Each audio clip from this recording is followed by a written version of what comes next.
speaking of some of those chord players, they've been in action, Andrew, with the debut of Unrivaled. We had a couple lives over the weekend, Friday and Saturday with the games, kind of just immediate reactions. We got some great Sabrina hate out of Shawnee, legendary performance. So sorry you couldn't be there for that. I know you would like nothing more. But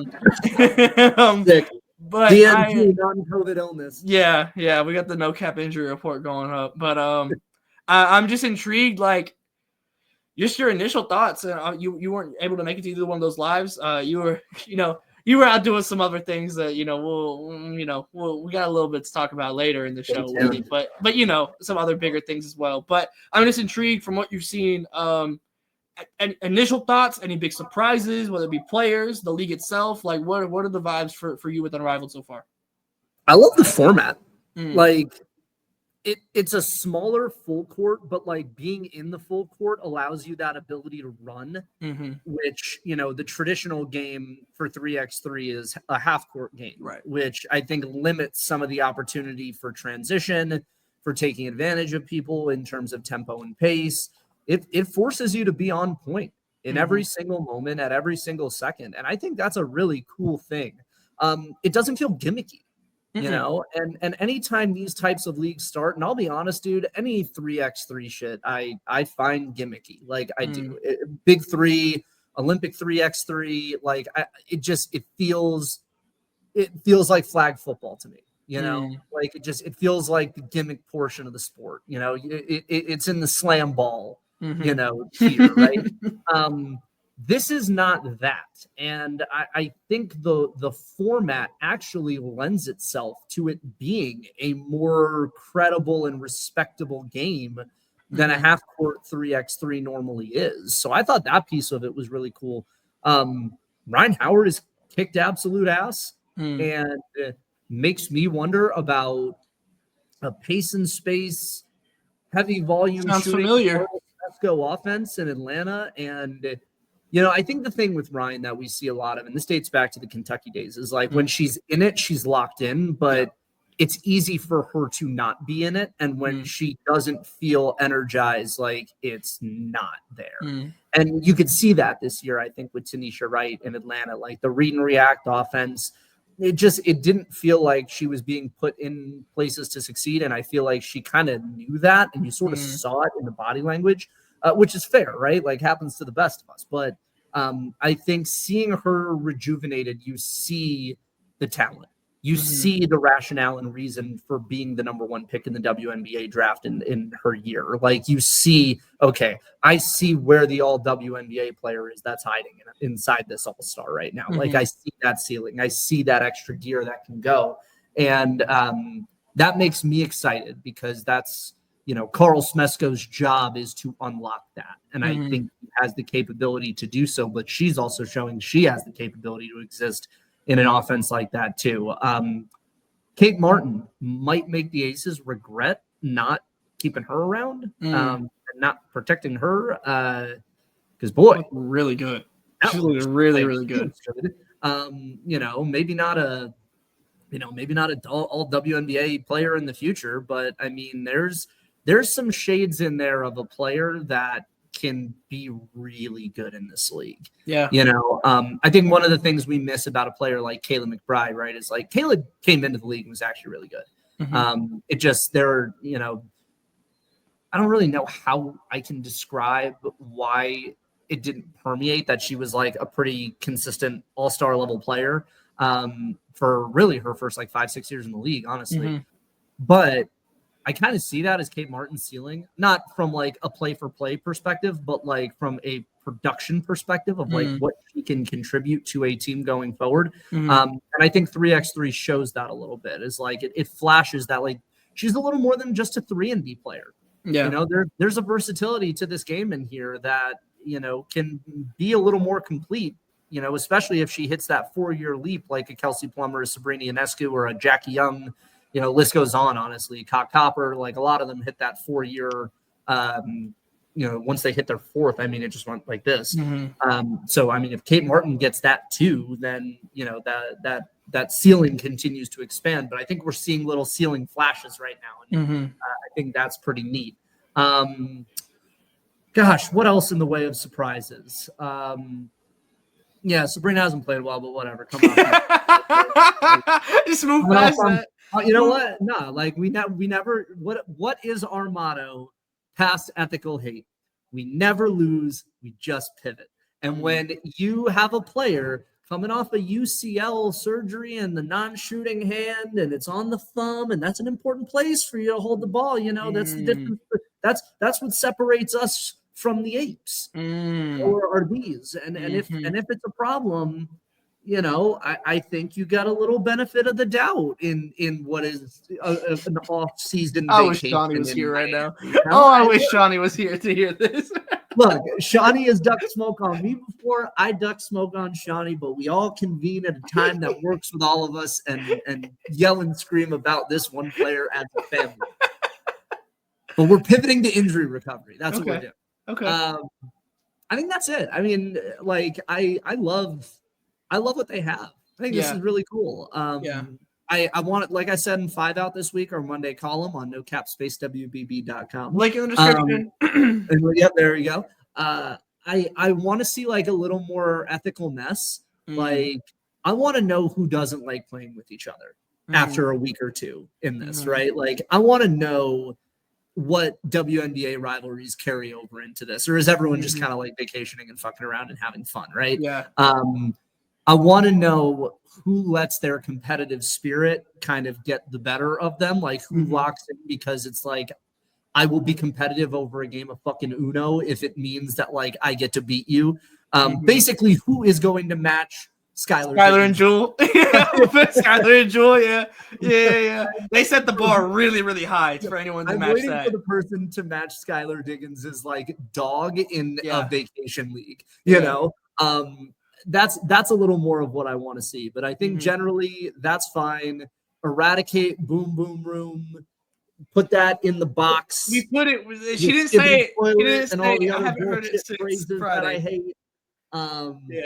But generally, really good first week for the product, and honestly, I see the basis of this as a long-term leverage play, and I don't know if Breanna Stewart look at it this way, but I see the bones of how, if God forbid, this league and those players don't agree on a collective bargaining agreement that suits everybody, there is an awfully large leverage play here to make of this unrivaled component and the rumors of this pie in the sky international basketball league that would be a men's league and a women's league that is Maverick Carter, LeBron's business associate, and some billionaire buddies that are looking for the opportunity to potentially challenge the NBA as a league apparatus. If I'm at the table and I'm a player, I point to this success and be like, what are you it's not about it? Yeah. Well, you know what it is? The demand has always been in every CBA negotiation. Right. You players need us more than we need you. At any moment, the NBA can turn the spigot off, so you get what you get and you don't get upset unless you want to go over and play in fucking Bulgaria. Right. You know, like I hope you enjoy, you know, like for the top players, like, yes, Istanbul is like kind of a cool city, but like, you know, enjoy playing at Anji, you know, and being worried about Chechnyan terrorists bombing your gym on the way to fucking work every day. I'm serious. Anzi is like right. I mean, you're not wrong. Like the point that I'm making is that was always the leverage play. Is like, where are you going to go if not here? Now, you might not be able to play that card at this very moment, but the success of this league in its first season, as it grows, and if TV ratings look good and the product is well received, which it's been so far, you can absolutely look at the WNBA and be like, you have 144 players. We have what, like 30 right now? 36, I think is 36 players. Yeah. We can double that up to 72 in 5 years. Yeah. And then in another 5 years, we can double that up to 144. And we already have some of the best players in the league. So, and players already on deck with Paige with Flauge. Correct. Juju Watkins is an Flauge. investor, so like you kind of assume that that is on the way. Exactly. That's not the same NIL way that Flauge and Page are, but like she's on the way. So like you have arguably the three biggest stars in waiting are on the way. Yeah. Like so there is leverage in the success here. And I think as a decidedly pro-labor guy, I think that this is a big deal for for women's basketball players, because even though there is a reasonable issue to be raised about it's an exclusive club and this is just UConn and friends and whatever, at the end of the day this is another avenue for players to get paid. And Fee and Stewie have built this in a manner that, like, yeah, it's capitalism, right? But it's capitalism within reason that grows all this without an explicit exploitation of its labor in the way that the W has done for the last 25 years. And to me, I think that's a huge deal, in regards to leverage at the table. So a lot of surprises. I enjoyed it. What'd you like? Well, I'll tell you the biggest thing that stood out to me. I agree with everything you said there. I think the two biggest things because I was kind of with you. Like I've never really been able to get into the 3x3 like super heavy. Like I watched it during the Olympics and everything, but like there was just something off about it. And I think the full court, to your point, like really aids with that. But I'll tell you the two biggest things that I loved about the decision making from like a basketball product perspective. First off, the fourth quarter. And having the target score. Obviously, that's something that we've seen in all-star games before, but like having the ability to have a massive moment at the end of every game feels super dope. Obviously, we've seen it with Skylar now. I think there's only been one game so far to end with the free throw, which is like, like that's, I feel like always kind of the nerve-wracking thing about that is you don't want these games to end on a free throw, but also having the untimed fourth quarter.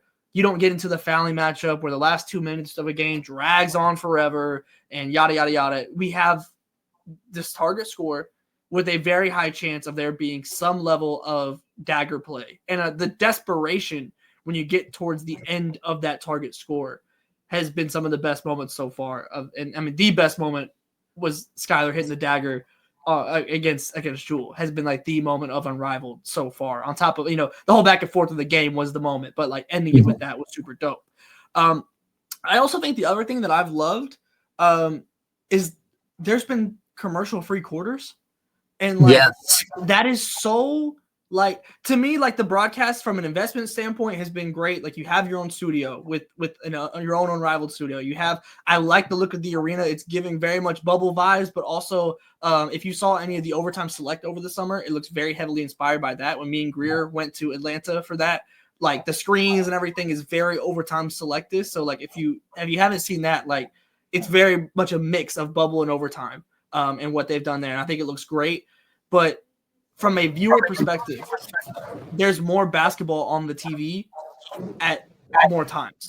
And even if it's getting a chance to go into the huddle instead of going to a commercial, like I just feel like I'm so much more locked in. And not that there's like a super high increase in like access of like what we're getting from a basketball perspective, but man, like those commercial free quarters and like just the flow of the game and like just I don't it looks like it was made by basketball fans, which is really refreshing.